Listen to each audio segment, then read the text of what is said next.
Mission Impossible Final Reckoning, in as much as they say is the final movie in the franchise, it didn't really feel like it though. It didn't give that ending that says, oh, this is the end. This is the end of the hero's journey by some merits. I mean, the speech Lucius gave in the end is kind of this speech you give to somebody who has lost faith in what they do.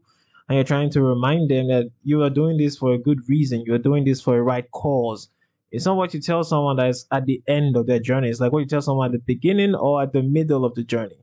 Everything that happened in that movie did not indicate, oh, this is the end for the hero. I mean, most franchises, when they want to end, it mostly ends with the hero either the hero dies, the hero retires, or the hero fakes his or her own death and goes on to live a regular life, leaving that world behind. But that's not what I got from Mission Impossible Final Reckoning. I'm not going to do too much to spoil the movie, but basically, Mission Impossible Final Reckoning was just like a continuation of Dead Reckoning Part 2, where this entity is about to destroy the world, and somehow the fate of the world lies on Ethan's shoulder. Like, he was the one who created the entity, according to them, because in the third movie, Mission Impossible, where he had to go steal something from Asia, I believe was China or Beijing. I'm not entirely sure, but Beijing is in China, anyways. Anyway, that entire movie gave us the idea that what he was stealing was a bio weapon. It had nothing to do with some, I don't know, AI or technological advancement, but it was something like bio that could, attack people's DNA and stuff like that. But it turns out that was kind of like the mechanism to create the entity, and somehow the entity was born because of Ethan's actions, because he doesn't really listen to anyone and does things in his own way and sees things in his own way. Now, don't get me wrong, he does tend to solve the problem, but he tends to be the one who creates it sometimes. Anyways, the entity in itself is another problem for me. You see, when it comes to AI wanting to destroy the world, it normally has a reason for being evil. And that's one thing they really did not want to. I think they didn't put too much work into this AI or this entity as to it being evil. I mean, with Skynet, it just wanted to get rid of humans and control the world. As for the AI from iRobot, it figured, yeah, to protect humans, I have to control them. If anyone gets out of line, I'll kill them. But besides that, I'm just doing this for their best interest. As for Ultron, he spent like 2 minutes on the internet and thought, yeah, humans have to go and have to be replaced with a different life form, metal. There are some points to why they were doing what they were doing. As for the entity, it just wanted to destroy humans for no just cause. I mean, it had no real ultimate goal, or maybe I saw the movie wrong, but it didn't really give any point as to why it was doing what it was doing. It just did it because it wanted to.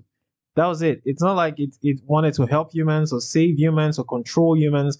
It just wanted to take over everything and create a war or destroy the world, and that was it. And the idea that Ethan was the only one who could stop it, I mean, then again, it was his movie, so it kind of makes sense that, well, Ethan Hunt is the one who can, find a way to get rid of the entity. There were so many things about this movie that was kind of up in the air for me. There was just so much going on at the same time, too many places to go, too many things to get. I couldn't even keep up with it at some point in time. And Ethan with this movie is just what I think at this point we can just say he's on the list with Batman, where the plot just happens for his sake. I mean, he just tends to sometimes put his trust and faith in people he has never met or he has never worked with and just hope that they will do exactly what he wants them to do. And that's kind of crazy. Not to mention how he's so quick to convince people to be part of his team and they are ready to work and die with him. I mean, that's just some crazy point in this movie. As crazy as the movie is, as interesting as it is, and as serious as it is, the way the final boss dies, I would say, the way Gabriel was killed was really kind of goofy.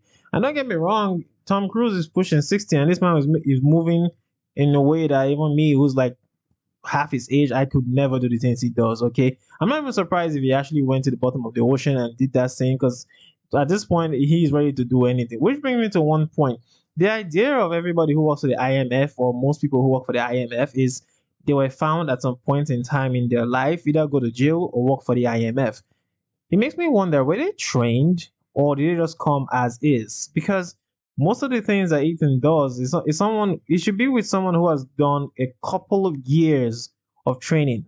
With so many crazy stuff he has done in all of the movies that make it look like, yeah, who the hell trained this man? Like, he was built different.